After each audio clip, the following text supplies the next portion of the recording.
Il suffit juste de chercher à profondément scruter la tribune de nos responsables en détention pour s'apercevoir qu'ils ne sont ni demandeurs exclusifs d'un dialogue, ni demandeurs d'un élargissement par condescendance, mais plutôt ils établissent l'antériorité d'une hypothétique justice équitable qu'ils appellent de tous leurs vœux, sur un quelconque dialogue. Contrairement aux commentaires malveillants des communicants du RPG et d'une certaine presse, les signataires de la tribune n'ont jamais demandé le dialogue. La tribune dit que si l'exécutif est neutre, le procès sera juste et équitable, ils seront alors libérés puisqu'ils sont innocents. Leur libération serait un gage d'ouverture et favoriserait l'apaisement par le dialogue et la concertation. Dans ce cas, ils contribueraient eux-mêmes à la décrispation. Conscient que dans une démocratie fonctionnelle, le rôle de l'institution judiciaire est essentiel dans le sens de la préservation de la paix et de la quiétude sociale, nos collègues détenus invitent nos magistrats à jouer pleinement leur rôle. Car, ils sont convaincus que la construction d'une Guinée unie, travailleuse, solidaire et heureuse passera nécessairement par une justice fiable, juste et équitable. À ce titre, nos collègues rappellent, bien évidemment, c'est aux magistrats de mesurer l'importance et la portée des actes qu'ils sont appelés à engager dans le cadre de l'affaire nous concernant.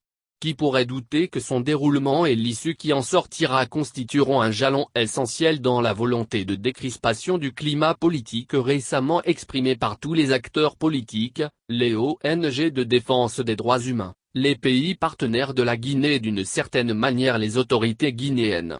Dès lors, un consensus s'est dégagé pour considérer que ce serait là, un des premiers gages d'ouverture d'un dialogue constructif, consensuel et inclusif. Pour nous, il est fondamental d'œuvrer dans ce sens afin d'amorcer le processus d'apaisement par le dialogue et la concertation dans le souci de renforcer l'unité nationale et la cohésion sociale.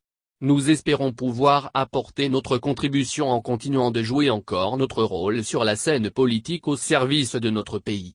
Nous sommes persuadés que cela est possible si chacun veillait au respect des règles d'impartialité de nos institutions et des représentants qui exercent au nom du peuple.